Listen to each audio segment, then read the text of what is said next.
Psychotechnologies Live! Welcome to a very special episode of Psychotechnologies Live. This week we are doing the Dantians. So, what are the Dantians? That is a great question. I don't know what they are. Eliot, what the heck are the Dantians? And genuinely, I actually don't know really what they are. I did like a second's worth of research before this episode. Eliot's going to explain it to me, and then you guys can tag along. Yeah, I kind of like, I jumped him. I jumped Daniel. I was like, all right, we're doing the Dantians. And he's like, what? I've literally never heard of it before like 20 minutes ago. And Right. I spent most of that time taking care of my kids. Right. All right, I think I want to start with a quick screen share, which is give you at least a little map. So this is what happens if you pull up a Google for Dantians. You get this sort of like diagram. All right, so for people just auditory, there's a picture of a man, and he's got with 3 orange dots. There's 1 dot on his forehead, 1 dot at his sternum, like nipple level, just above the nipple level, and then 1 dot is out just below the belly button, I think. Yeah, and there's like slightly different opinions about where they go. There's definitely one somewhere in the head, one in the like middle of the chest somewhere, and one sort of belly button height, sometimes above, sometimes below, depending on obviously who made the image and where they think they belong. But those are kind of like, that's the basic map of the 3 and where they are. That doesn't mean anything at all, right? So I think the way to go through this is to like map them out. So maybe starting with the head one, like we're talking about the big orange dot in the head, as depicted in that picture. The Dantians are sometimes described as attention centers. So what happens if you put your attention inside your head to the place where, you know, we scientifically know there's a brain? Like, what do you experience? What's it like resourcing, acting from the place in the head? What's it like when like you have like a head energy? So like you're coming from your head. Right. So, yeah. So it's like, I guess like light head, but it's like big head, or you're just like thinking about like really in your head. The like big think, exploding brain meme. Yeah, that's a head thing. I always saw that as like that kind of leaves the head as well. Like a phase shift, like a shift in perspective, like an ultimate shift in perspective. So yeah, so like sometimes people get stuck in their head, or they're just hanging out thinking about things without a lot of action or without a lot of feeling involved. Right. So there is something to it. There is something. If I'm doing all the head stuff, maybe I'm doing some planning. You know, there's a quality of head stuff that's really good for making plans. There's also a quality of head stuff that is like getting lost in memory and imagination. Like if people daydream, they're sort of all up here. They're not necessarily, you're right, acting with the body. But there's this quality of a person, if they're only using that, their attention centers or their consciousness centers, cautiously, that's a tricky word to use in these because it's hard to explain, but acting out of that place is a very cognitive thing to do. Very logical, very procedural, very sort of think before you do. You know, right now, as I sit in the head sort of center, I'm having extra thoughts like, am I doing this right? Or like, how do I explain this better? And those extra threads that sit in my experience are a feature of the head center. So it's like very like rational, like kind of just like, yeah, like very thinking, very heady, very like, okay, go to school, you're gonna sit and lecture, and the teacher's gonna like explain a bunch of stuff to you. Like they're very upper dominant. Right. Quite very much in the reflective place as well. Like, you know, if you can sit still and write an essay, you're really using that upper dantian much more than the lower ones, because you're thinking of you're remembering your sources, you're thinking of structuring it, you're writing your paragraphs. It's very much a head game. The head, much as there's some downsides to being all head, it does have some advantages there. It's got that planning, it's got that leadership thing of going first. Like the head goes first when we're thinking about things. The head goes like, let's do that. And then, it has a bit of a battle convincing the rest of the body about why it's a good idea to do what we think is right. But that's kind of like upper Dantian. Let's go for a second Dantian. So second Dantian, middle Dantian is heart. And we know from other maps as well, like chakra, we know from physical maps of the body, a lot of the emotional space is related to that middle Dantian. But like, if you, so the way to meet the middle Dantian is to put your attention in your chest area. And to be clear, we're looking at a subtle skill. Like we're not expecting, this isn't about getting hit by a truck. This is like a slight difference if we describe like the upper Dantian, the head area, as having these extra thoughts. If we put the attention in the chest, what do we notice there, and what extra happens when we keep the attention there? Mm-hmm. So like chest area, like chin, like heart chakra, sort of like emotions, like feelings. Well, I'm anticipating emotions, but like let's check what goes on. So I mean, like that's where things are usually. So there's breathing. There's heart.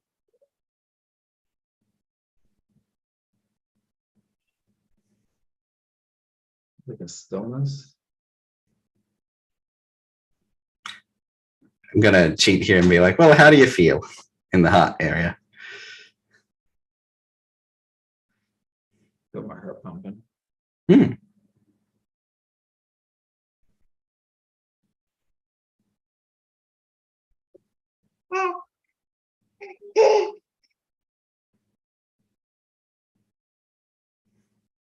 So like, what do you notice? Did you notice like kid on your left just made a noise? Did your heart do anything different when that happened? Not really. No? Okay. Does it feel good to have a heart? There's like maybe like feel like the muscle twitching. Switching and like I guess like anticipation and balance maybe. Like because like as soon as it starts moving, like I kind of have to like react a little bit to keep them stable. But it's just moving the core a little bit, micro adjustments. I mean, even that's interesting. You're kind of like you're sensing with your heart or something. Oh yeah, he's on my tummy and my chest and my lap. So I'm not like I'm not using the hands. I'm just I guess I should probably be using it towards the lower torso. But yeah.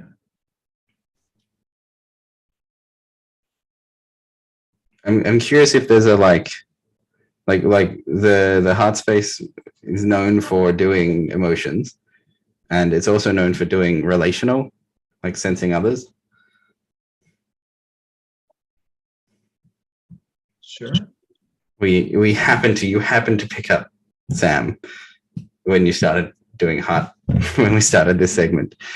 Well, he was making noises and I think for me a lot of the parenting is like these kind of decisions are not emotional. They're, at least as far as I'm aware, it's like strategic. It's like attention more. Like it's like I'm like paying attention to him, and like he'll be like playing, and then he'll eventually start to like get agitated or whatever, right?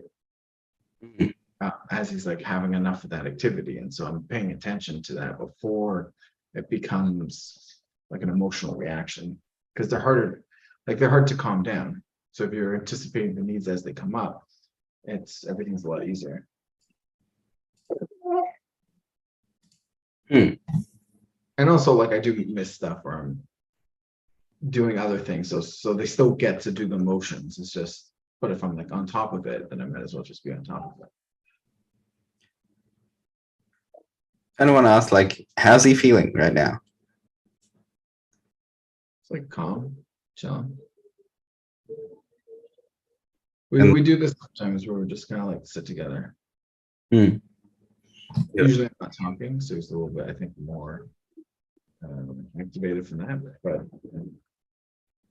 yeah, like we just hang out. I think of him as growing. Like we're just because like babies kind of like in a lot of ways, a lot of times you don't really like if they're just alive and calm, that's good. I feel like they gotta spend a bunch of time building that stable place with which to understand the world. So getting out the extreme emotions like extreme sadness or extreme anger into a like calm again to be figuring out, because they got a lot to figure out from where they start. Yeah. So like setting baselines. That's how I say. So like just being comfortable with your dad, I think it's like a very good baseline. To have. Yeah, because like this is like part of this is responding to, I'm afraid people are going to criticize me for like not doing more parenting or something. Like not being so active. Because like sometimes I just like chill with my kids and like don't do anything. And then So I think there's a masculine force of sort of passive presence. yeah. Like Yeah. the desire to have a dad just sit there and watch you play baseball or something. Yeah. Doesn't have to do anything, he just has to be there. Yeah, like just being with your dad. Like the classic example is like fishing. Like fishing with your dad where you sit and you don't say anything. Right. Like, hang out all day, don't say anything, but you're vibing. Yeah. Yeah. Yeah, we're vibing. It's interesting because like I do feel a connection with him. Yeah. When we're not doing anything. Sometimes, especially when we're not doing anything. Like when we're just sitting together. How do you feel a connection, or what are you doing when you feel a connection? I think we're both just being at peace like with each other. Like it's not exactly with each other. It feels like we're being at peace. I guess peace together. Yeah. Like kind of like we're both individually being at peace and we're both doing that together. It feels like. And then like the background starts to become like the water that we swim in starts to be like peaceful relationship. Like that's sort of like what that would be like our baseline. It's like we're at peace with each other, which I think is a much healthier baseline than a lot of other stuff I've seen. We live in a pretty stressful world. Nice to have a healthy baseline. Yeah, too. Because the baseline is so important because it's like most of our time we're like slightly off our equilibrium or like homeostasis, and so we're always like moving towards something. And if you have like if what you think is calm is like crazy is like something else, then I think that's where like a lot of these conditions like borderline and stuff show up, because you think like the drama is what's normal, and so you're always working towards that versus always working towards like unconsciously working towards peace. It's interesting when you say the word drama, I feel this like tug on my like on my like chest heart space that is like it's gonna like drag me somewhere, someone else's drama. How does that feel?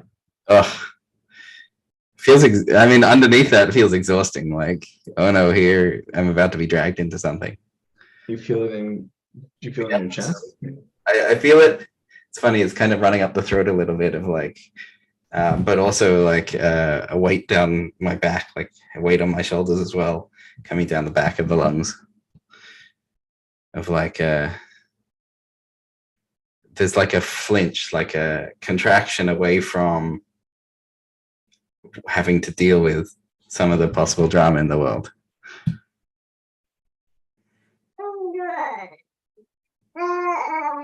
Like I'm trying to protect my sort of chest area by contracting away from feeling some drama.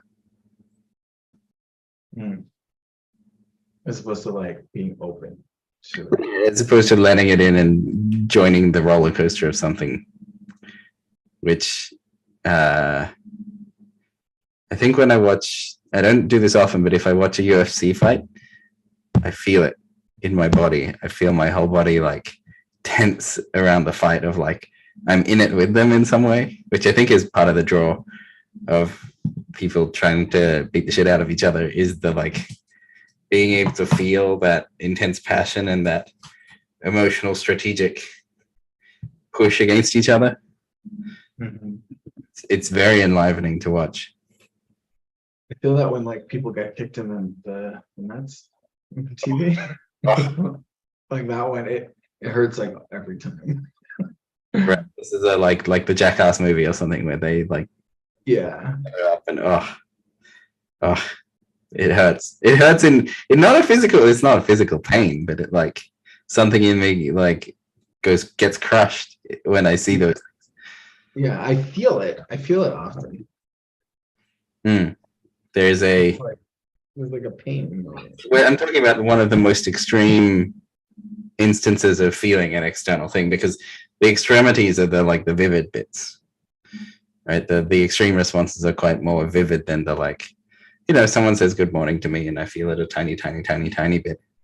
But someone like, there's a place on Reddit where you can see like security footage of like car accidents and like people being robbed and all sorts of gruesome stuff happening.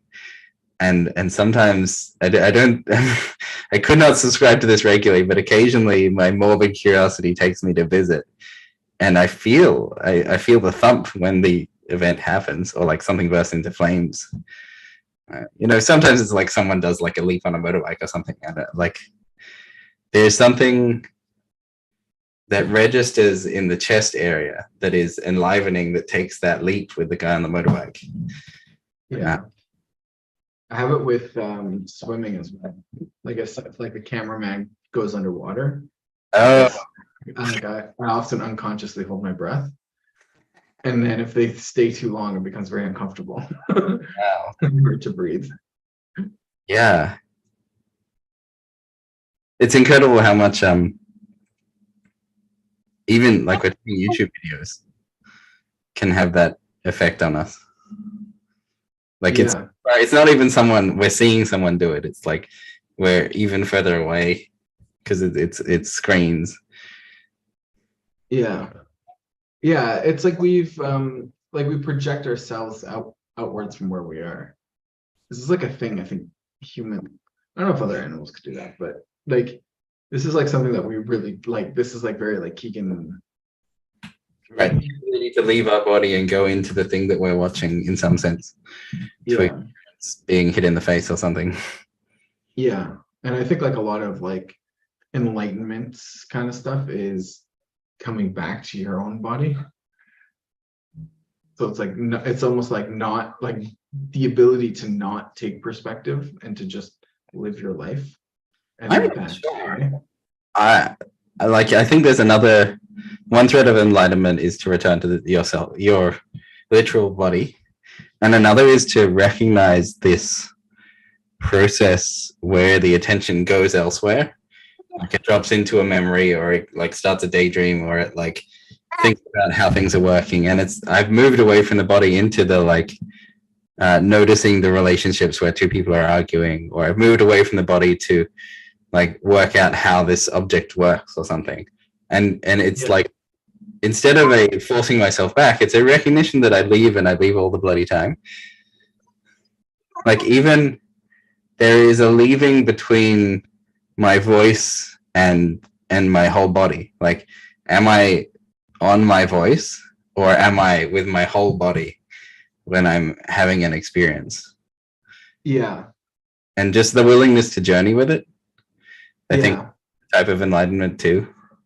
Yeah, I maybe I was like a bit too overly simplistic with it. What I meant was like kind of like the journey. I think because we're all like we often leave and like kids are always just kind of in where they're where they are. But like as adults, like we'll often leave and go places like with our soul, and then like parts of our soul get stuck in different places. And then like part of like then when you're coming like doing the enlightenment journey, you're kind of like almost like starting again as like pre-kid, where you're like, I don't know who I am or where what's going on, and like drawing everything back to you in one place, and like that unification. And then when your parts leave, you're not like confused. You're like, oh, like some of me is there and some of me is here, and like this is how things go, and you can make like good decisions around that. Right. Yeah. It seems like even being able to be mindful around the process of leaving, coming and going mentally is a huge step. Yeah.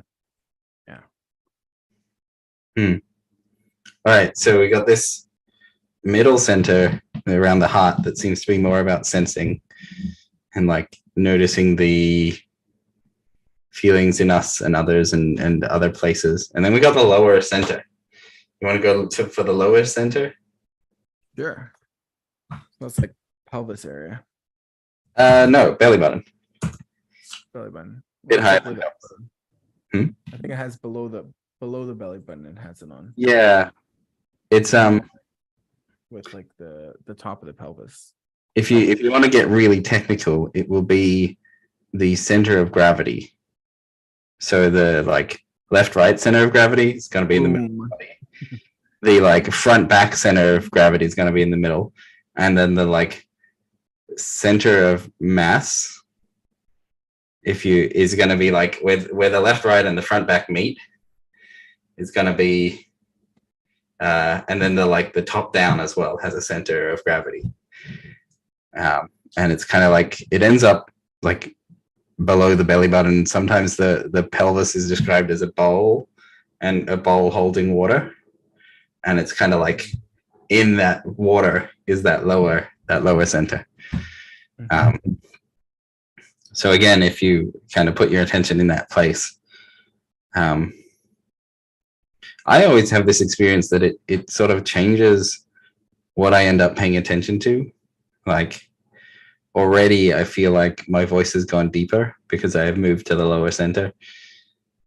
They're like, even the random objects on my desk look different because I'm seeing them sort of through a different attention center. They're like, I think they were looking like mess, and now I'm seeing objects, which is interesting. But often the lower center slows us down and brings us stability. I mean, like, what do you feel? Yeah, I have always trouble with the lower stuff. Mm. The like I'm very, especially like when I get like when I'm social or like talking, I get very heady. Mm.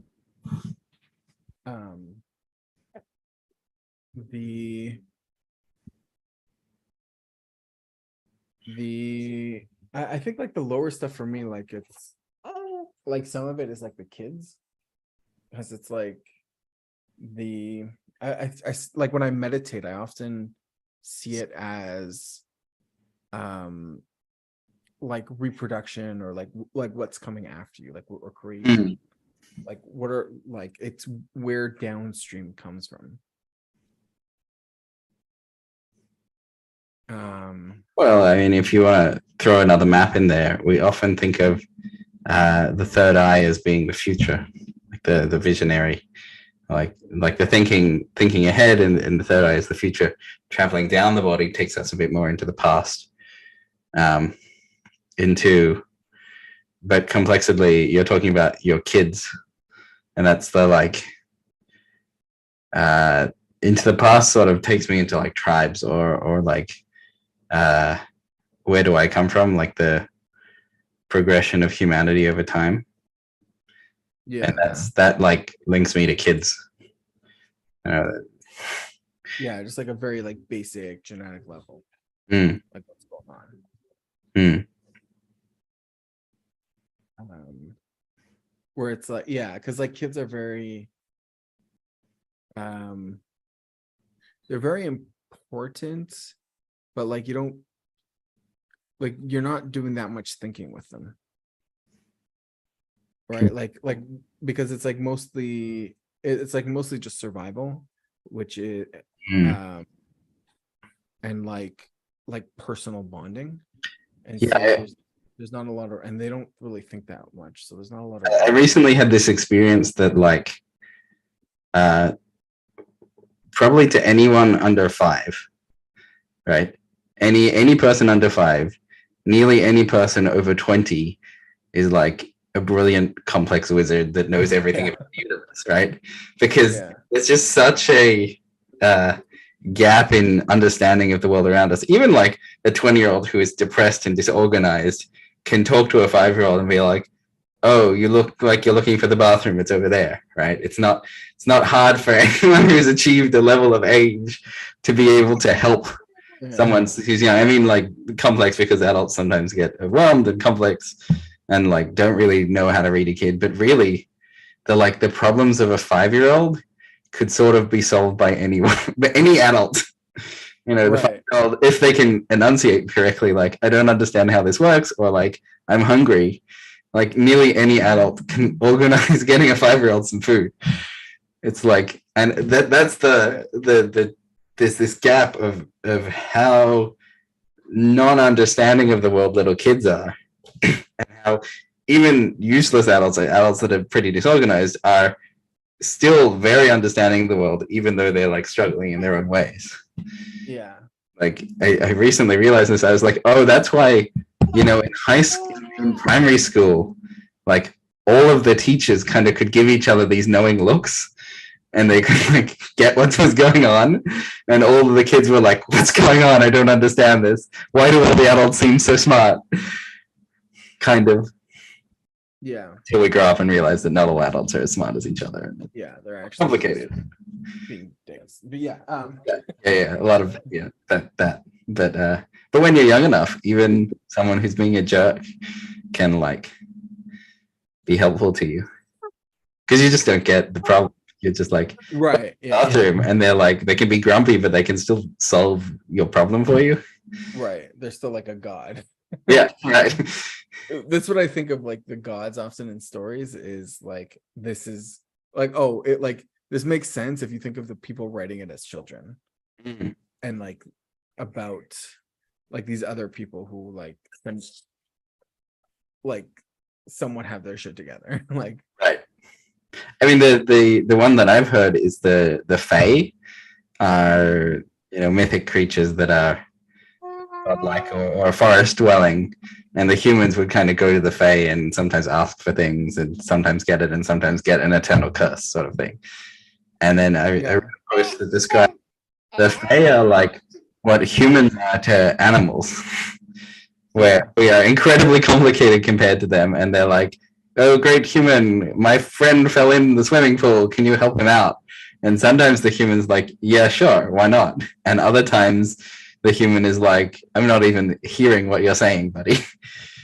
Like, or they're cruel, or they're like, oh, we'll rescue you, but then they like, now you're my pet, right. or like, which is very like With a deal.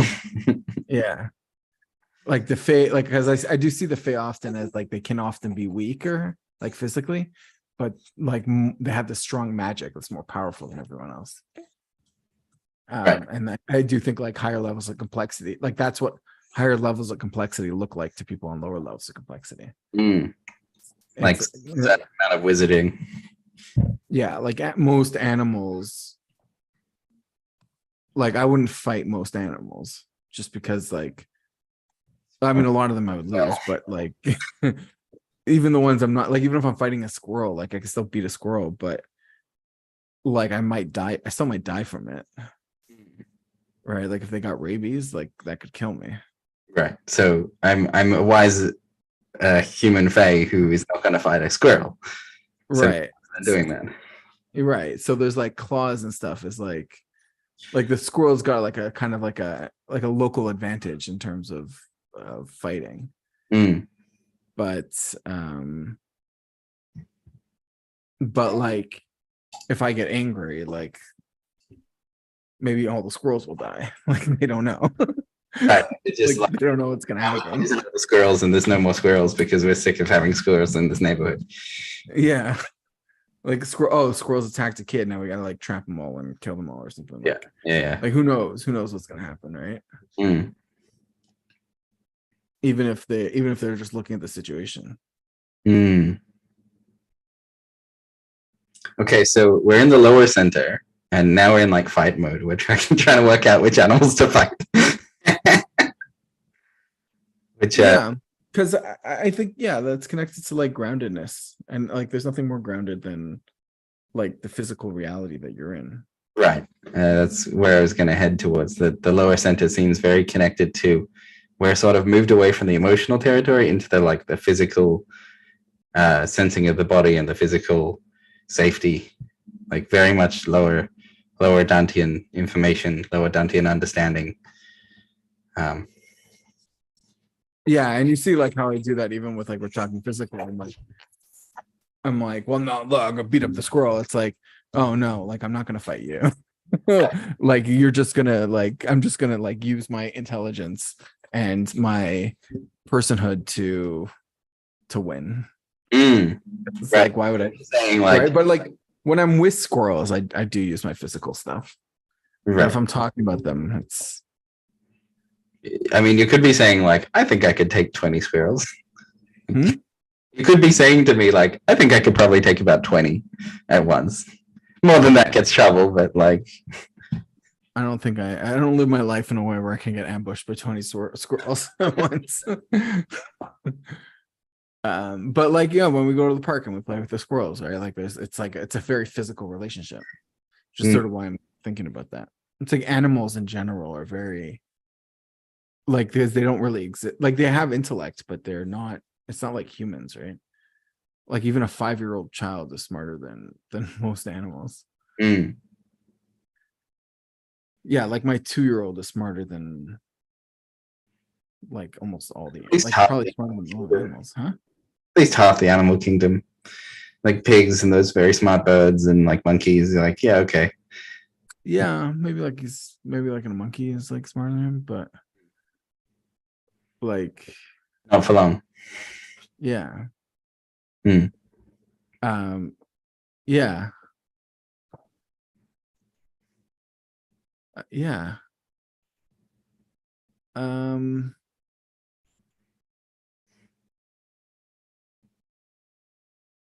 Yeah, I like this. There's like a physical, like there's like an embodiment, like a physical with like dealing with babies a lot. Because they also like a lot, they very respond to the physical. Right. So I can't just say like, oh, you're fine, don't worry, you're fine, everything's okay. I'm just gonna go to the other room and whatever, right? Head response. You can't say like, why don't you tell me what's wrong? Because they don't have language. So asking them what's wrong doesn't really answer on the body level so easily. Yeah. And luckily they don't really like there's like it's kind of like a gift also to be like not on the intellectual level, because then it's just like physically like do they feel safe and comfortable. And then the other thing is like after if they've gotten like too dysregulated, then you gotta like re-regulate them, and that's physical, right? So it's not like, oh, you're actually fine now, like don't worry about it. They're still like they'll still be like doing weird things to themselves. So you gotta pick them up and you gotta be like, oh, I love you, little baby. See, look how happy he is. Does it make you happy?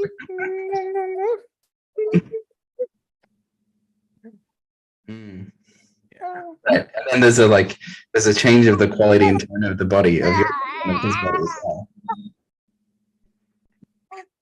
Sorry? There's a change of body. Yeah. So it's like body to body. And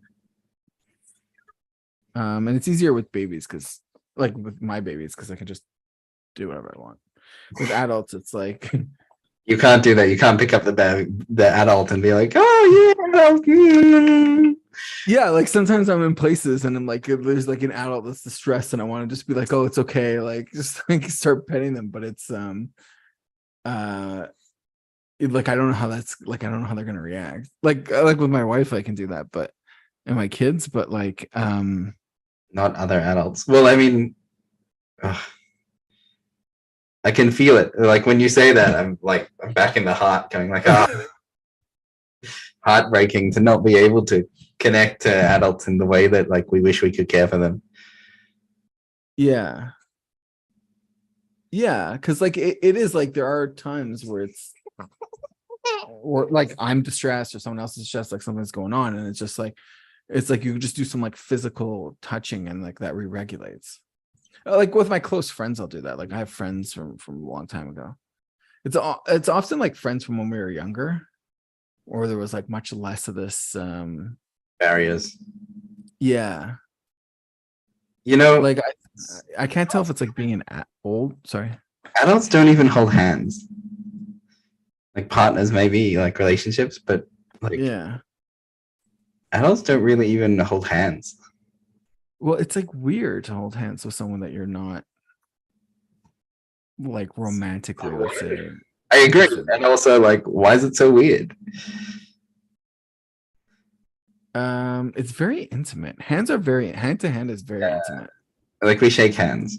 That's kind of like that's enough for adults. Yeah, but that's like shaking, right? Like you wouldn't like play with someone else's hands unless there's like romantic or sexual or romantic involved. Like I mean, I'm literally doing that right now, but it's just a baby. But intimate connection. Like I wouldn't do that with my brothers. That'd be weird. Right. But I would do that with my children, but I probably wouldn't do it once they hit puberty. Mm-hmm. Yeah. Bodies are something complicated in bodies and how they talk to each other.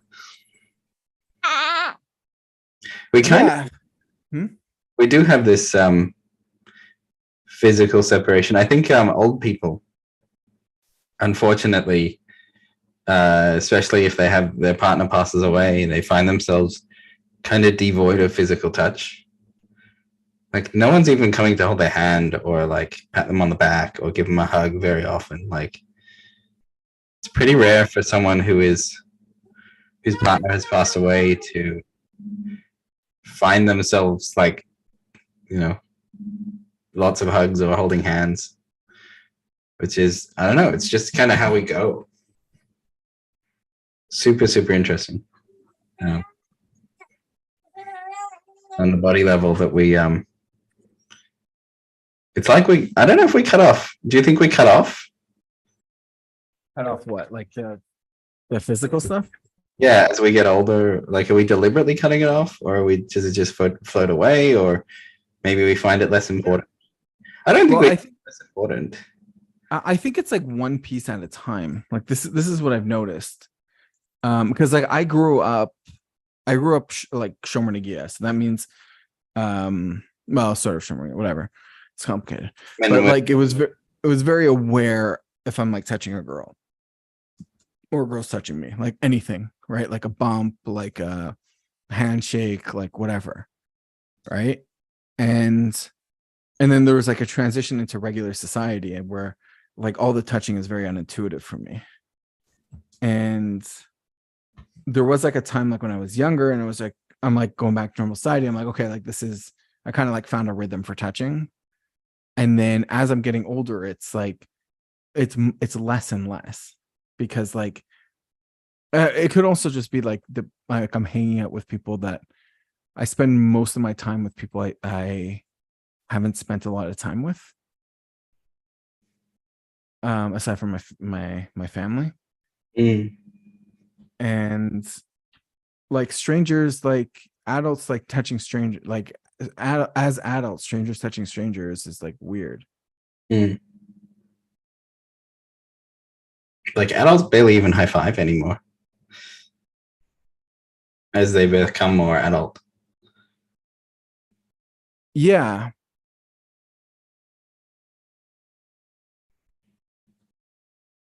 Often the high-fiving itself can feel forced.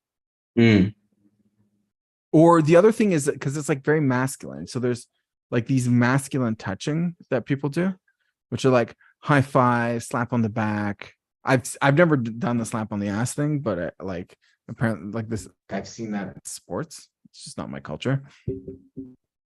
Right. But the Like, yeah, like that code's very masculine, and like I've had women where I'm like doing those things, and like women are like, oh my god, masculine energy, like that's scary. Do you know that the patriarchy and men are the source of evil in our society? I was like, fuck off. Like I have to like pretend to be a woman.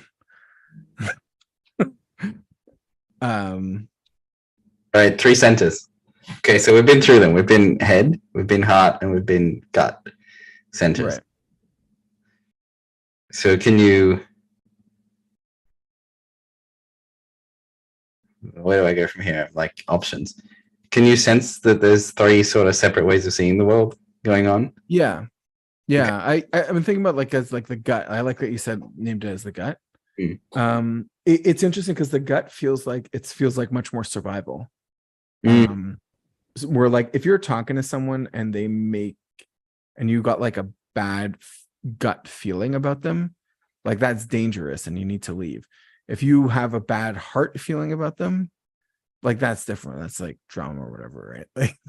Like you can survive, like you can deal with that, right? Someone breaks your heart, there it's like it's bad. But if somebody like churns your stomach, then that's dangerous. Yeah. Can you sense how active your 3 centers are and which ones you speak from? It's like mostly my head, yeah. It's like coming down now that we keep like doing this. Well, that's why like the topics we talk about, like the way I'm talking, like with the physical kind of language, because like but it's still everything's going from my head, right? But because I can't, like everything lower is slower. So like we've been doing like vibe explorers in Toronto, which is super awesome and exciting. And like there's like a lot of people in the room. And so like we've been doing groups of like 11 people.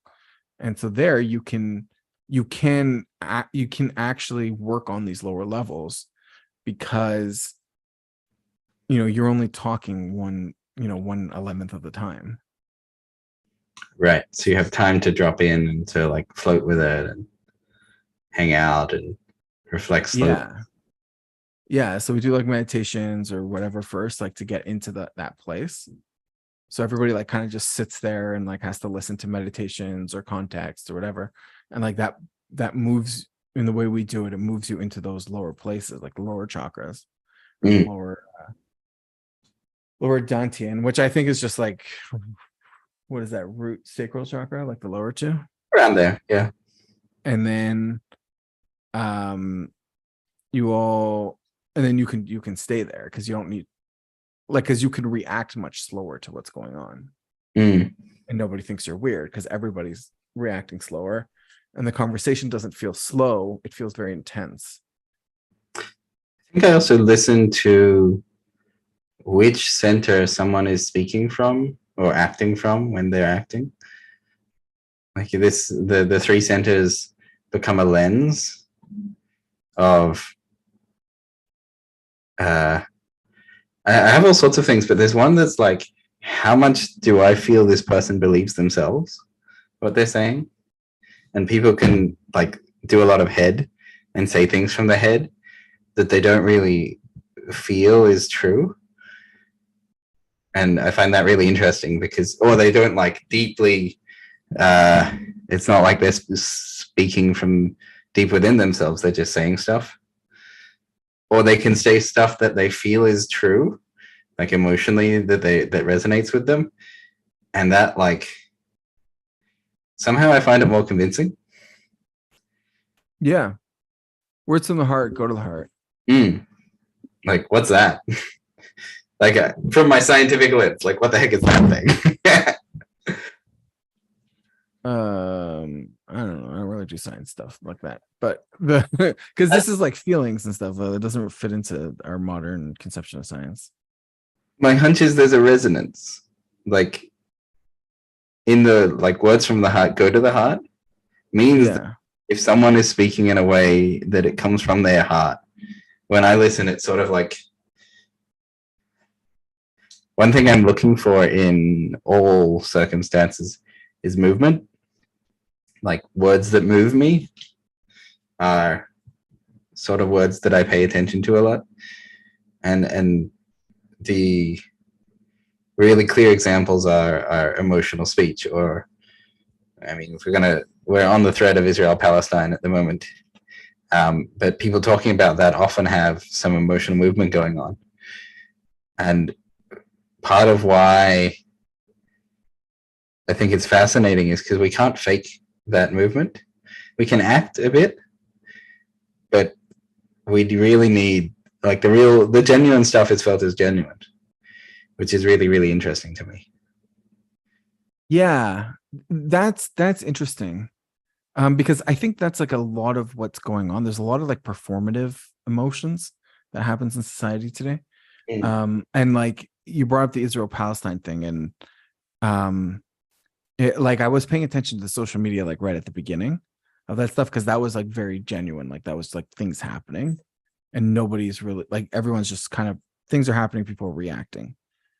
Now people are able to proact, like they're being proactive with this stuff. So there's like journalists, and there's like whatever, like people filming themselves where they're like, okay, I know these things are going to happen, and so I'm going to set things up in a certain way to look a certain way, to have a certain impact on people.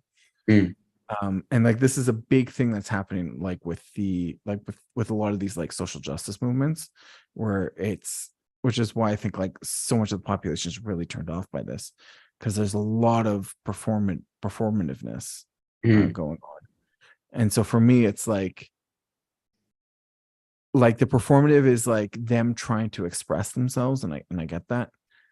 Like I find Paul very like this as well. Oh, say that again. I find Logan Paul, there's like some influencers that are very like this.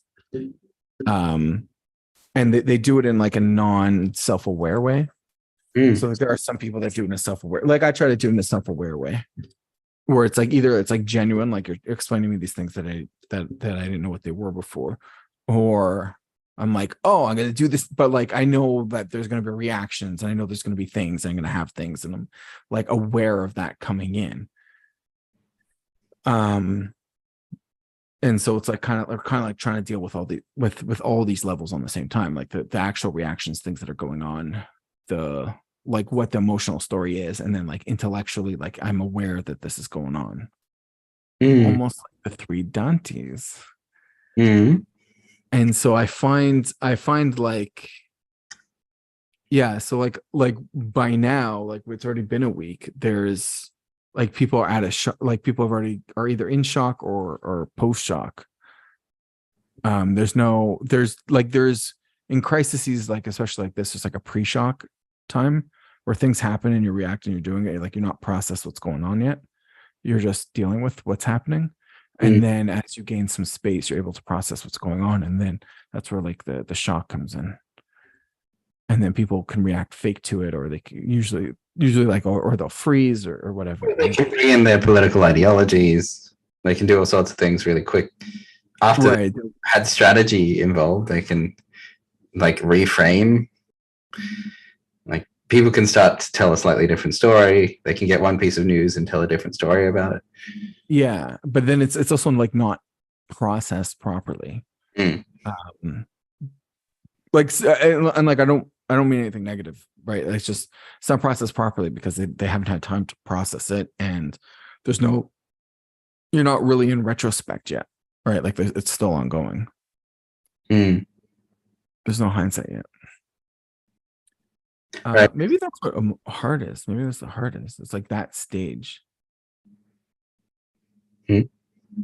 Right. And because like then the question is like, what are you actually feeling right now? Right? Like that's like a really good way of cutting through it.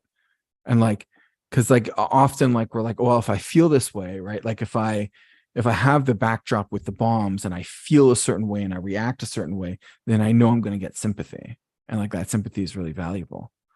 And so like for me, it's like it all often this stuff comes across as fake, but it's not totally fake, right? Like they are feeling things.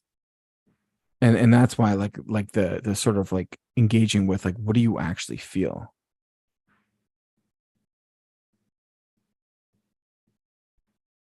And sometimes you don't really feel a lot, but it's still important. I think the most I felt is a heaviness of the whole thing. Like I'm just too far away, but I'm just too close to feel specifics. But I feel a great heaviness over the whole events. Yeah, it's a real feeling. Mm.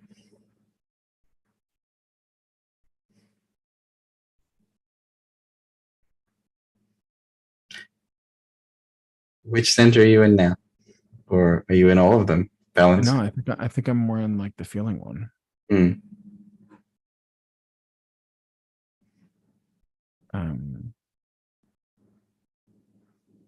Yeah, like the way I'm thinking about this now is like the gut is kind of like, it's like that reaction. It's like there's things going on and like you don't necessarily know what like you don't have like a good perspective, a good picture. You're just taking one step in front of the other, just getting through that situation and like getting some breathing room. And then once you have the breathing room, then it's time to process the emotions. Right. Right. And I think you want to do that because number one, because you need to calm down in order to make good decisions. And you can't do that without processing the emotions. And I think that's also part of like how you prevent PTSD kind of stuff is a thing happens, you're doing whatever you're doing, and then immediately after you'll get flooded or you'll have like lots of like an emotional reaction. And to like sit through that if you can lets you like process your feelings and process what happened, and then you could start to get, okay, like what should we do about this? Like let's lay out, let's start brainstorming, let's thinking about things. So I want to add in another piece of information. So we've got the three centers, and then I experience certain emotional qualities to have a direction to them. For example, I experience surprise as like an upwards movement.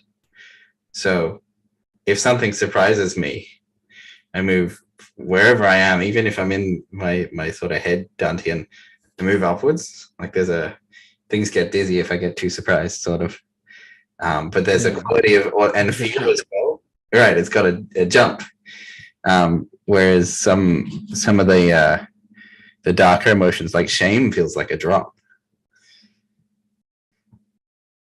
Yeah, shame is like there can be like something like falls in the pit of your stomach, or you want to crawl, you want the earth to swallow you. Right.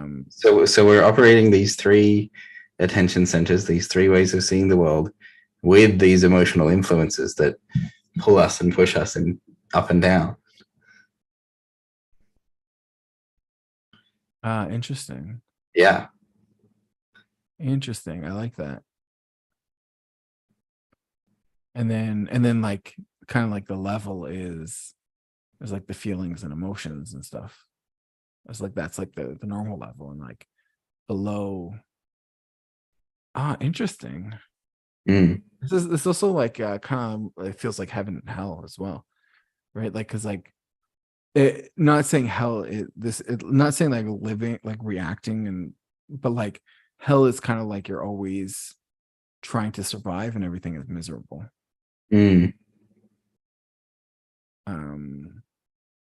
And like the shame, so it's like all like that, all the negative things, like this is like the lower stuff is like that kind of like your gut is like there to like protect you from those things. And then your emotions are like kind of, I guess, where people's consciousness, where like socially things hang out, huh? Yeah, to relate to other people. Yeah, and then intellectually it's, yeah, I do wonder about that, because like I do spend like most of my social circles very intellectual, or was very intellectual. Now we're much more it's much more vibey, but there's still like a heavy amount of intellect. And I wonder if that's like unnatural.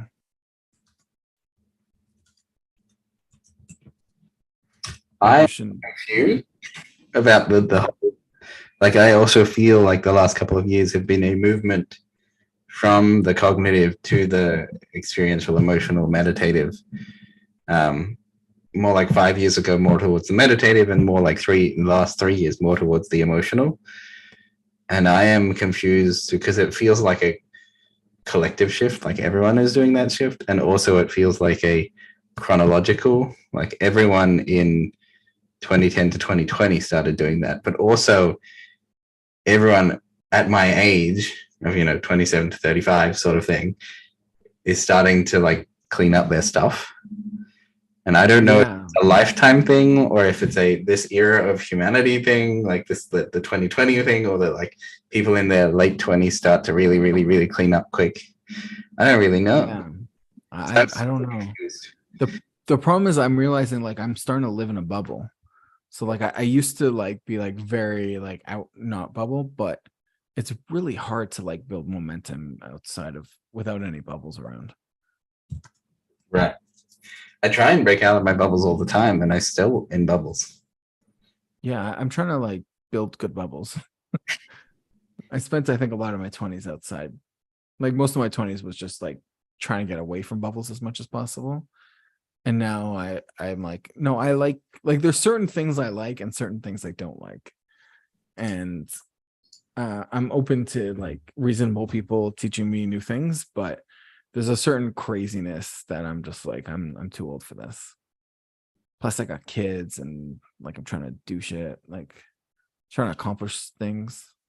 I'm trying to hit a certain level of success, and there's certain philosophies that are just really bad for that. Certain ways of being.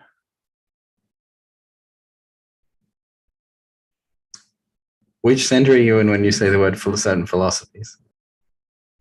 It's lower. Oh, really? Okay. Yeah, because it's not. The thing is, it's like it's not like I'm there. Like there's certain people who have philosophy. Like certain people say philosophies, and we'll debate them, and like discuss them, and it's like interesting. And then I see how they live, and I'm like, fuck this. Like I'm out. Like this is, and it's not like they're necessarily even like wrong philosophically. Like there is a point there that could be drawn out, but it's like no, like this. It's not your philosophy that's a problem. It's the attitude. Like your philosophy is like people having wrong philosophies. Like that's most people have wrong philosophies. And right? Like I'm happy to discuss that, but debate it or whatever. But like you gotta have a good attitude towards life, or I don't want to be there anymore. Like I'm kind of done. When you said wrong philosophy, it like hit me as like a head thing, or like when you said philosophy the first time, and then you said like no, I see it as a gut thing, and then you explained like you meant more like way of being, which I totally think as a gut thing. Yeah, way of being is deep in the like in the depths of someone is their way of being, whereas their philosophy is the way that they might try and like describe or explain it, like yeah, or the way they think, right? Like there's certain people in my community. In fact, actually, most people in my community, I think, like not everyone, but a lot of them, I'm like, your philosophy sucks. like you don't know what you're talking about. But I'm like, okay, like let's just not do philosophy. Let's just like we'll be together and express and like what's going on right now in present moment. Just like kind of like really trying to be like physically with each other and vulnerable. And like they're great. And then when they get to the philosophy, I'm like, this is boring. Like I'm just not interested in this. Like either I'm going to lecture you and explain everything how I think it is, or like let's just be together as people. Like when I drop into that being, I can like be with anyone.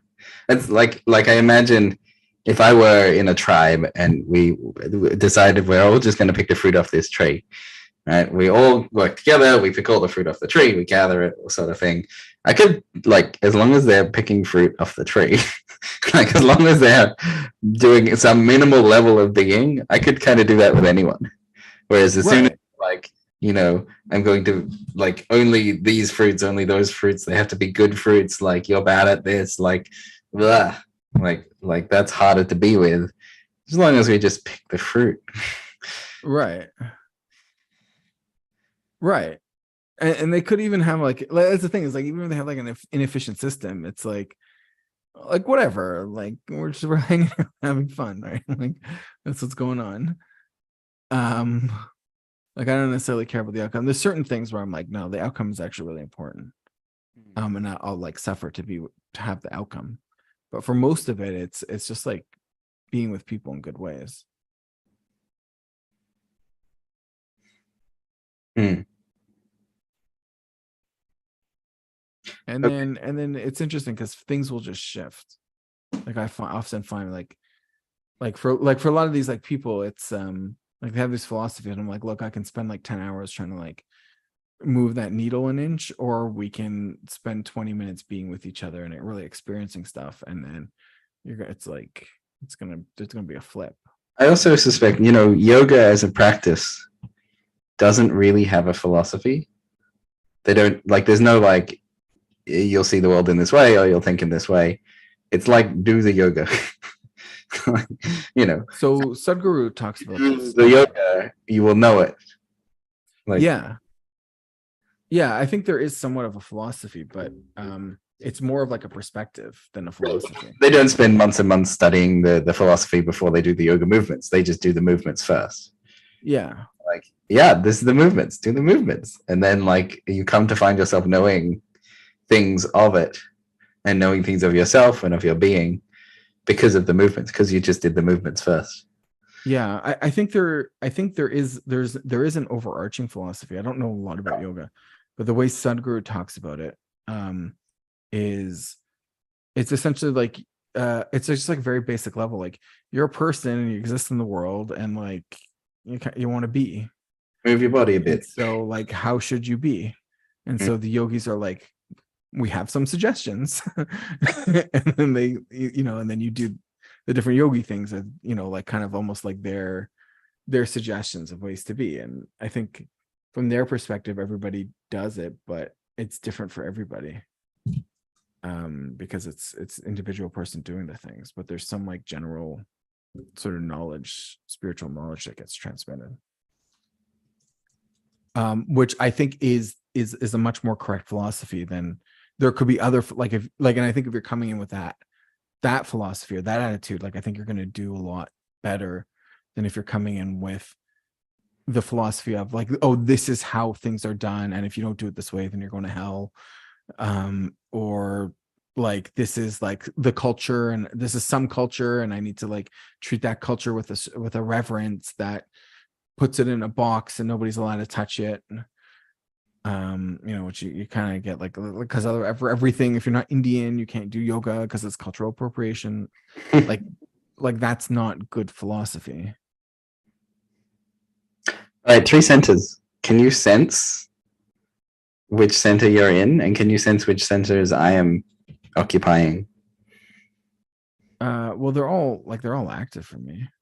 Mm-hmm. I figured out because the chakra thing, I've been trying to get like all of them to fire all at once, but like I've noticed that they it kind of makes more sense to think of them like musical instruments, like or notes.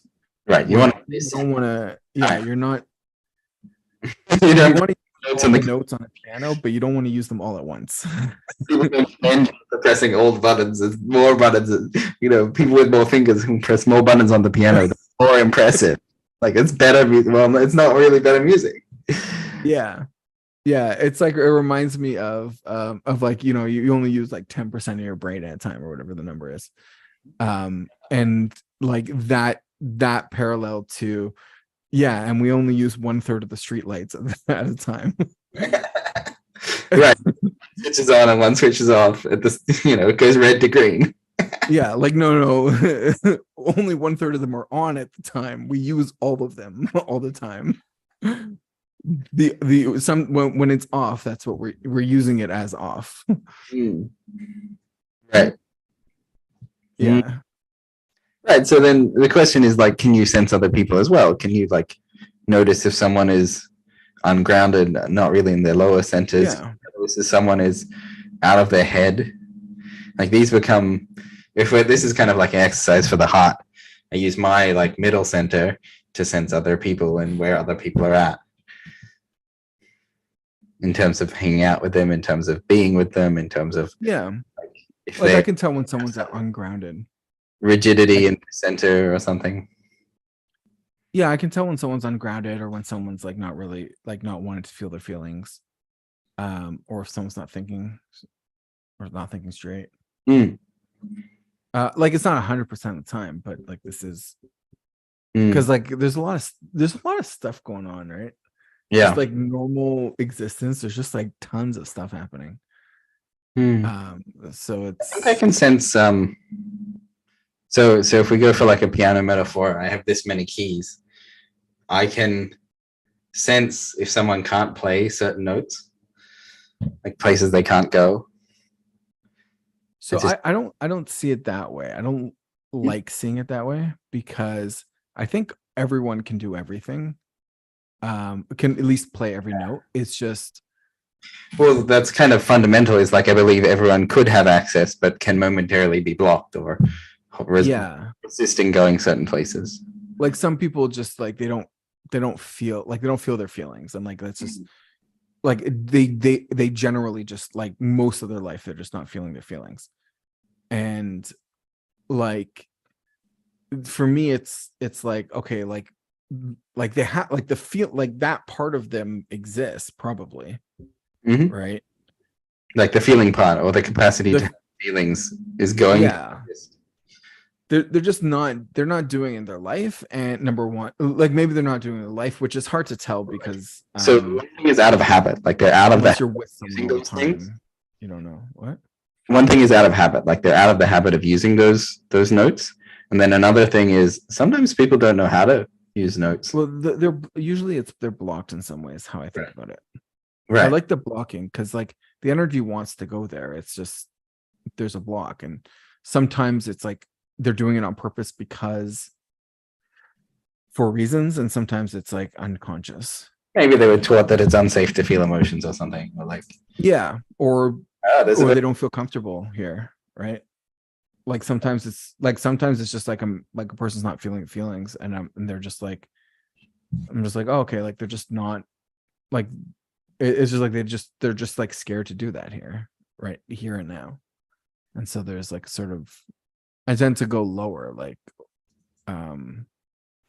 if they're feeling safe, then they're more likely to be able to feel their feelings.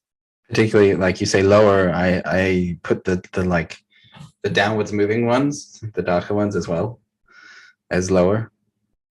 So things like I'm a bad person often lands lower in the body.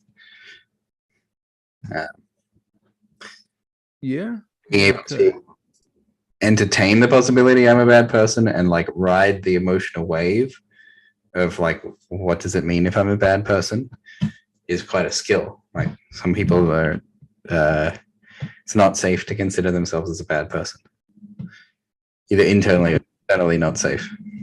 Yeah, and they might feel like they're a bad person, but then like that feels threatening, like threatening in an unsafe way, and so then they shut down. And so you could either like switch which emotions we're doing. It could be like, oh, what do you think of this thing that you love? And then like you're drawing out emotions that way because those emotions are safe to feel, which is like a lateral move. Or you can move into like kind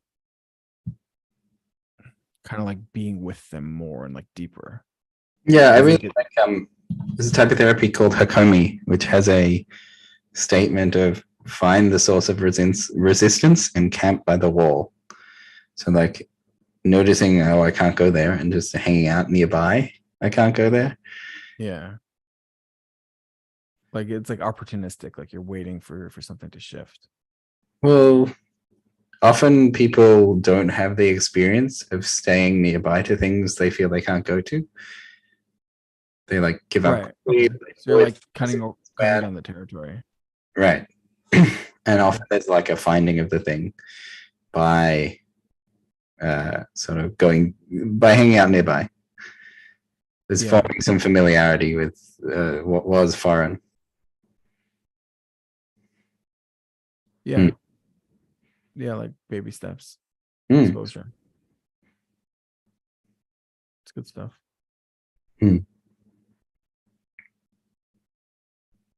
All right. So what have you learned about three centers since we've been jamming now for a while? Let's go this is side stuff. Like what did you the head, the heart, and the gut.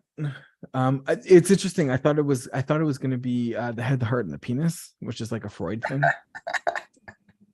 I thought we were going that direction. But yeah, I think this is legit. I think this is common to take the 7 chakras and to make them into 3. Well, the 3 Dantians are Chinese and Japanese. They come from that part of the world, and those systems have been around for a very, very long time. Like, I didn't make them. Oh, sure. I think they're different takes on the same phenomenon.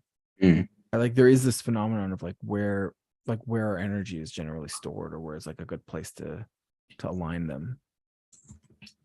And then people come in and try to use them in different ways. So you have I think that the 7 chakra thing is just very straightforward, basic, kind of general.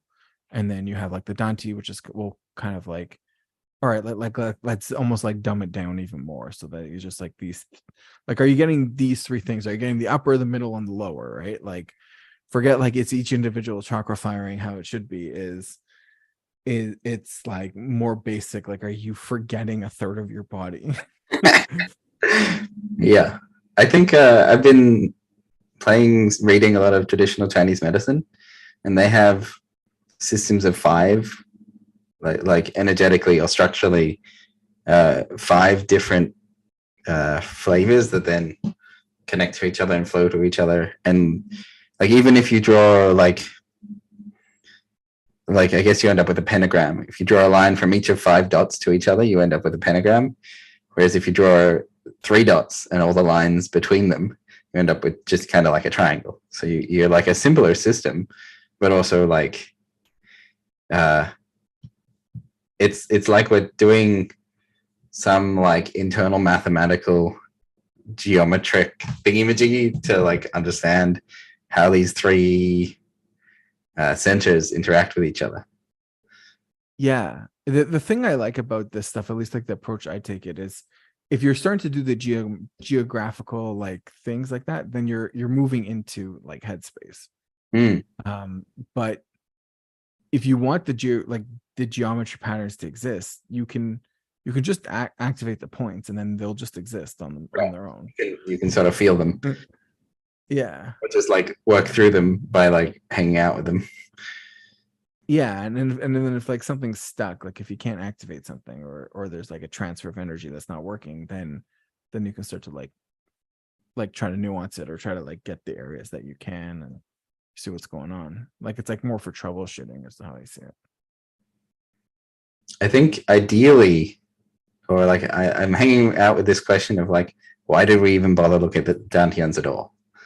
And I think ideally, I want access to all the spots. I want everything to be firing when it wants to fire, and I want smooth transition between them. And I want to live fully, which means I want more fullness of experience. I want to be able to access all kinds of the range of experience. And this is it's a check.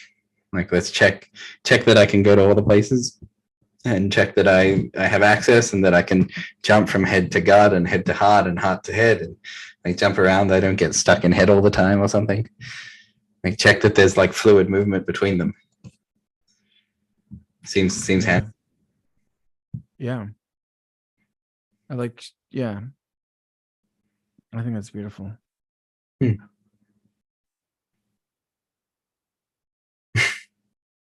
For me, it's it's I want to live a good life, and I've had confusion of it's kind of what's it called, couch quarterback, where the sports guys, you're watching sports on the couch, and you're telling the people they're doing it wrong. You're telling the people on TV they're doing it wrong.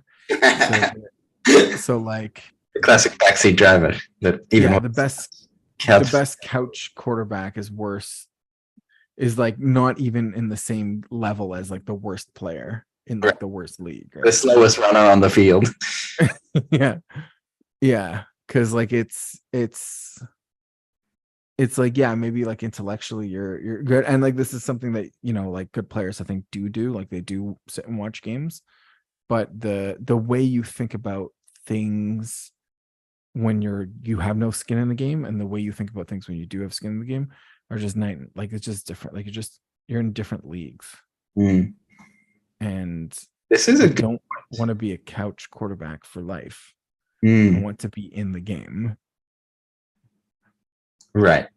And part of being in the game is to really be in the lower centers a bit more, not just in the head has a quality of being a couch. Like I get to watch, I get to judge, I get to snipe. Well, it's different for different. I think like different people have different blocks, but yeah, for me, it like the lower blocks is like a problem of like the frozenness and the like not taking steps. And like intellectually, even like intellectually, I was like, it's still like, yeah, well, you have to go and do it or you're not going to know, right? Like I'm the best intellect. I know that it's not about intellect, it's about going out and doing things. And like there's still a step from knowing that you have to go out and do things to going out and doing things. Like those aren't the same thing. Sort of like Like the YouTube. Go ahead. The YouTube people, they say go out and do things, but that's wrong. It's not say go out and do things, it's go out and do things. Yeah, I remember meditating and like lying there and going, all right, I'm gonna go for a walk.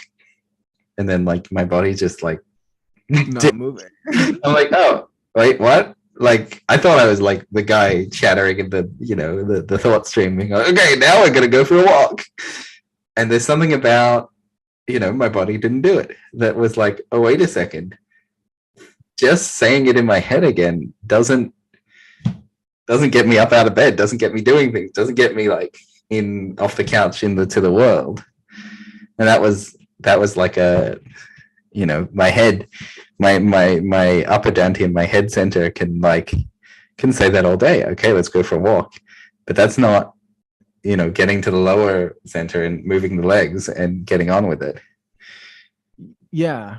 It's interesting. Like when you're talking, like the thing that's kind of for me is like I think this is the thing that makes sense. And I'm not totally sure, but this is more how I'm living my life. I don't think about what I should do. I think about how things work or how they are. And I don't think about what I should do. Although I do like, I will make a plan just to like, but the plan, like making a plan is more just double checking that I actually understand what's going on. Right. And that there's a possible solution. But like, it's like, I'll think and I'll make a plan. And like, once the plan's there, I drop the plan because the plan is the head, right? But the head's not the one doing the plan. It's like the body's the thing that's going to do the plan. What's that line? So the body is the one that's going to do it. It's the one that gets to make the decisions. It's the one that gets to make the choices, not the head. In theory, there's no difference between theory and practice. In practice, right. In practice, theory, it just goes out the window. But it's like, it's still good. Like I don't want to be dismissive of these thoughts and these ideas of action. Like the thoughts of action are good, but they're thoughts of action. They're not action. Well, there's this other skill. There's this skill of weaving the thought down into the being. This is I really like doing it with gratitude, because a lot of people have the idea that gratitude is a practice I should be doing. Gratitude's a nice idea, but to like, so the practice is to take the gratitude as a thought. Like, I'm gonna be grateful for something, and then like sit with it and spin it around, and like don't let go of the thought, but like know that that's not quite it. Right? I think I should be nice about be grateful about what a nice day it is today. But we're just going to spin that thought for a while and let it influence the lower centers. Let it come down into like how it feels to actually feel like it's been a nice day today, and how it feels to like really get in deep of like, wow, I'm living in the universe of it's a nice day. And so like can really like pass all the way down into the deep into the being. Yeah.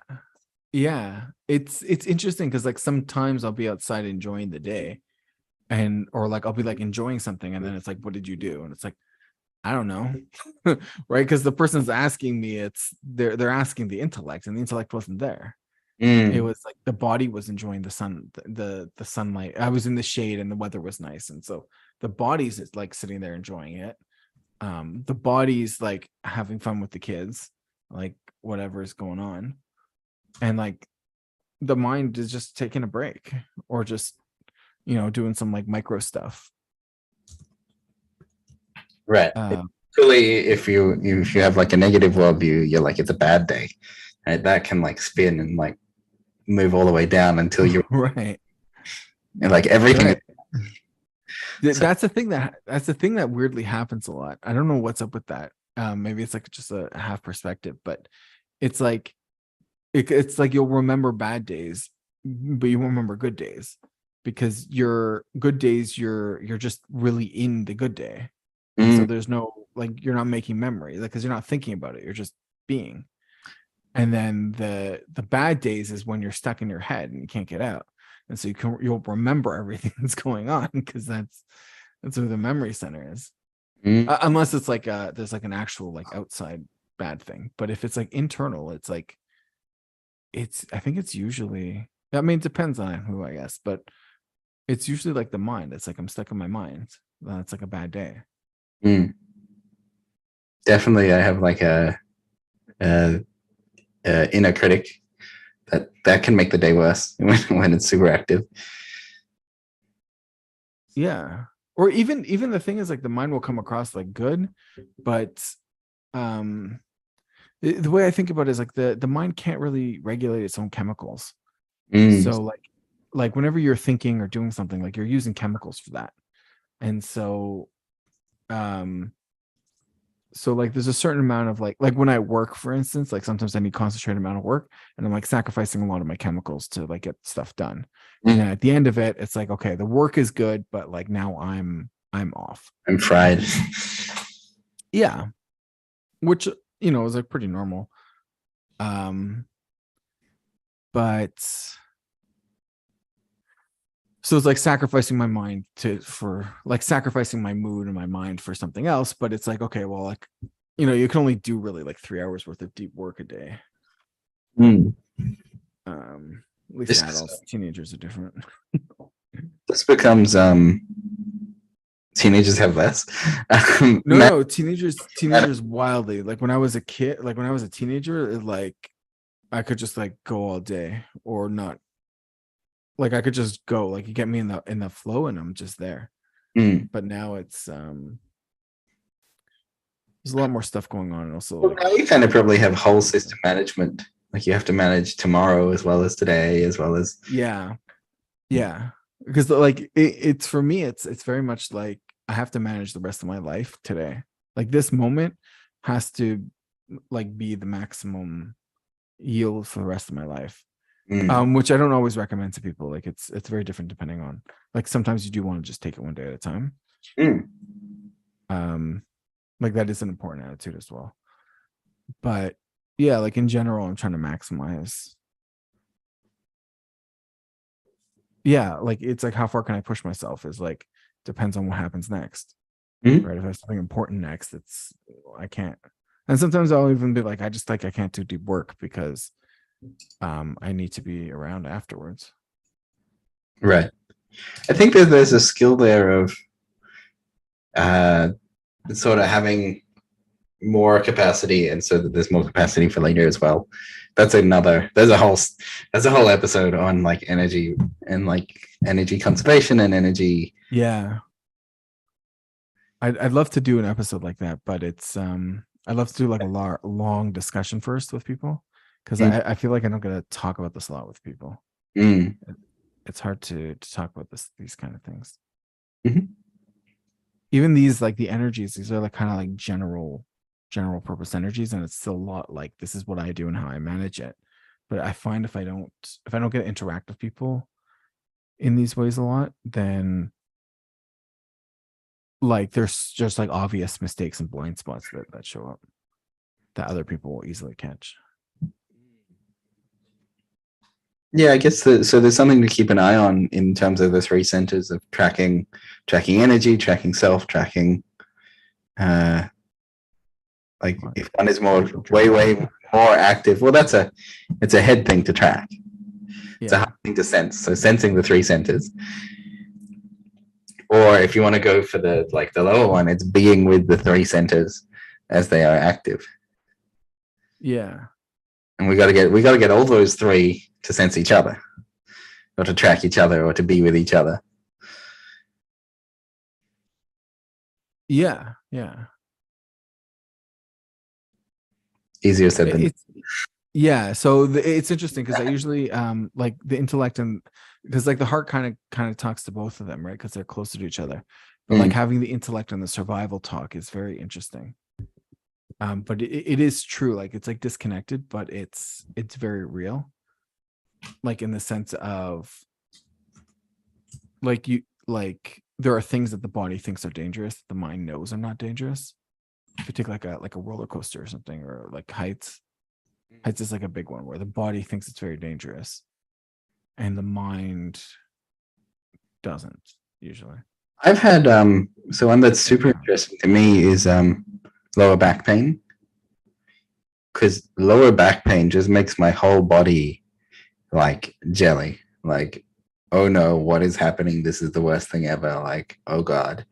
And my head is like, oh, it's fine, it's just a bit of pain. But my lower back is like, we can't do that. We can't go anywhere. We can't trust people. We can't get out of our bubble in any way, shape, or form because we don't have capacity. Which is, I know it because it is so far into my usual way of habiting that it's like bright lights.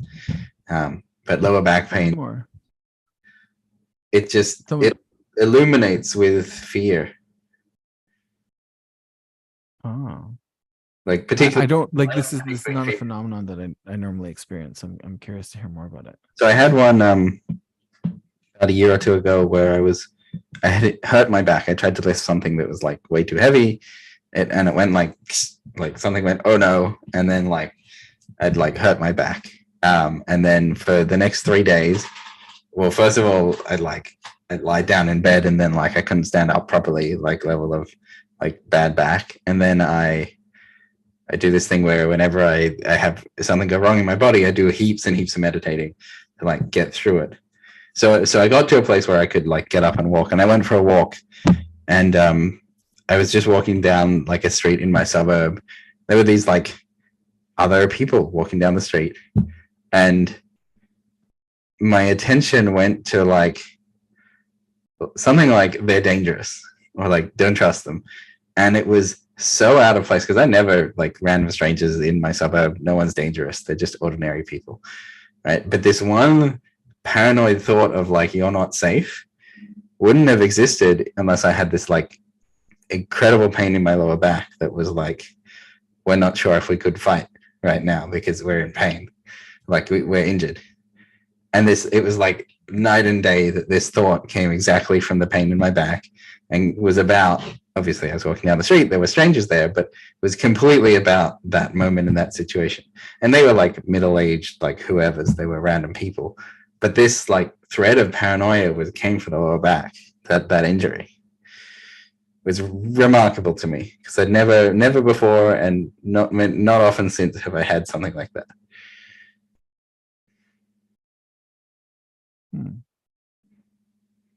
But that physical safety is sensed through the lower body, lower back, and lower center.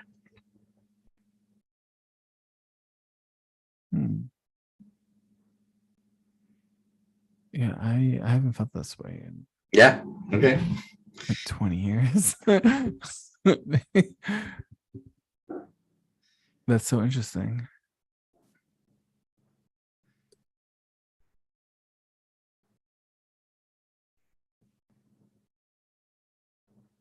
That's so I'm trying to like experience this, and I can't.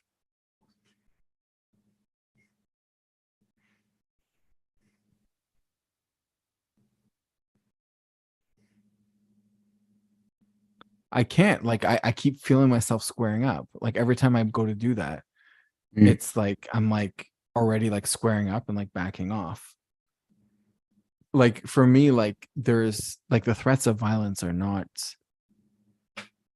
It's like I'm protecting something out. Like there's something like I'm protecting things that are at stake. Like I don't feel like even if my life is at stake, it's like okay, like it's like this abstract thing almost that I'm protecting. This was like the middle of the day. There was no actual danger, but there was just enough details that made my body like do this little freak out. Right. And then what was your reaction to that? Like, how did you, like, you got this like danger sense? Me as a that I'm familiar with. Me as a person, I was super surprised. Because it's so out of character for me. And I went home because I was on a walk, and I was like, gave my back another couple of days to recover, and I felt a lot better in a few days. But I didn't like flinch or jump or like threaten the people randomly walking down the street behind me. I did nothing basically. I listened, I heard it.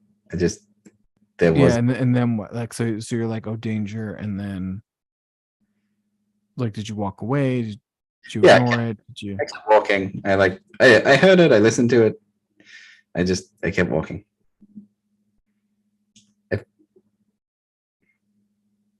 Yeah, that's so interesting because like danger for me is very external.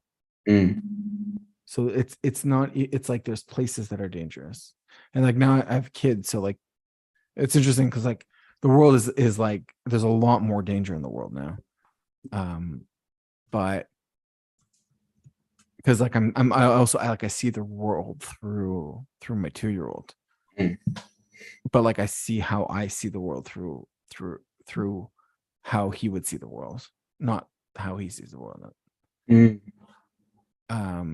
Like how he could see the world because he's a very small human. No, because like he's got a perception on how things are, and so like for him, there's a lot of things that are like exciting and adventurous, right?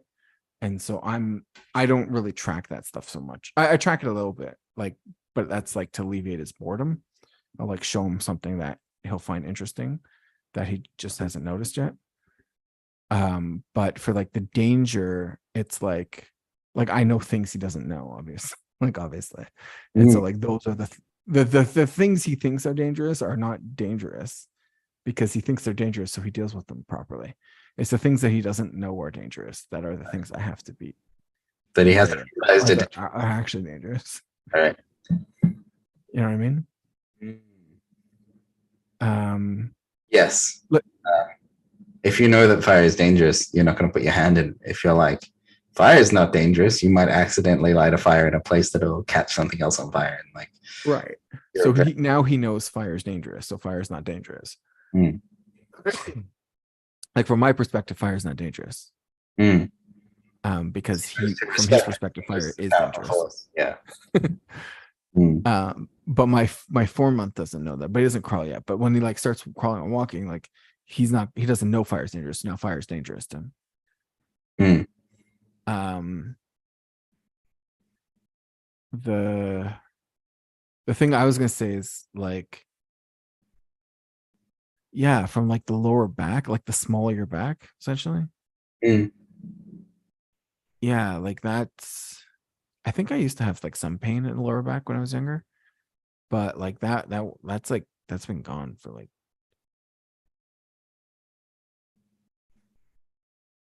I do protect it though. I'm like I am careful to like do certain things and not to do other things.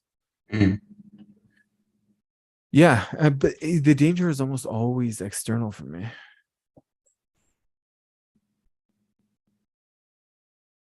That's interesting. It's like the danger is coming from inside you. Or the perception of danger came from inside. I think it was like had the chance of being fairly true because I was injured. Like, you were injured? Yeah, I hurt my back. Oh. That was the whole thing. Like this thing came up because I had hurt my back. How did you hurt your back? Oh, I tried to lift something. No, I tried to lift a plant pot that was full of dirt and a tree, and turns out it was heavier than I thought it was, and I couldn't actually. Anyway, hurt my back. Okay, I hear that. Okay, this makes sense to me now. So you got an injury. You Right. got an injury, and then the injury is saying like, "Hey, I'm not able to pull my weight, and I need protection." The And injury so, didn't say that. It said danger, or like don't trust those people, or like you're not safe. Like it didn't say well, yeah, I am hurting and therefore we can't take these people in a fight. It just said danger. Like, yeah, but it's the one saying it because it's the weak point. Yeah. It's the weak point in the way that you wouldn't like the rest of the system isn't normally taking into consideration. Yes, because Or like the rest of your body normally is like, okay, like this is how the body works in general. And then when you have an injury, that part is saying, hey, this is not normal. We're not normal anymore. We're like this. right. We're not normal right now. We're like We're this. actually not set up for a fight in this moment. Yeah. And so I think what happens like with chronic pain is like that signal is just always there. And so you kind of need to adapt and be like, oh, this is my new condition. Like this is the new normal. And then that part can stop talking because everybody's already taken it into consideration. All right, 3 centers. Here's what I want you to do. Pay attention to them. Like just notice which ones you operate in, like in which moments, and just see if you notice interesting things. Or like if you meet people, if some of them don't operate out of one of the centers, for example. Sometimes you get those social robots who don't know how to use the middle center. Yeah, there's this guy. Oh, haha. We found one. No, there's this guy that really, but I don't want to say his name, but I like him a lot. Like I like him. Like I'm friends with him. Like I really do enjoy his company. But like there's times where I'm like, stop fucking moving. like I need you to sit here and be grounded, and then like whatever it is that you think is important or whatever, like well, fine, like do that. I don't care. Like say whatever you want, but like stop moving. like I can't track it because like it's like the idea, and it bugs me because like there's like a part of me that like remembers being like that. It's like very ADD. It's like, but like he'll like the idea or the topic or the thing is what's static, and then he's all over the place. And like I used to really like that because then I can like actually pay attention. But I'm realizing like if I'm gonna work with people, like I'm working with people, I'm not working on the thing, right? Like because the thing is gonna change.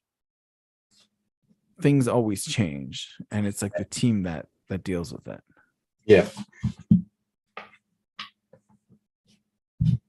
You work with people, you don't work with ideas. If you want to get stuff done. If you want to explore and have a good time, then yeah, do the idea thing. if you want to like yeah, get stuff done, you work with people.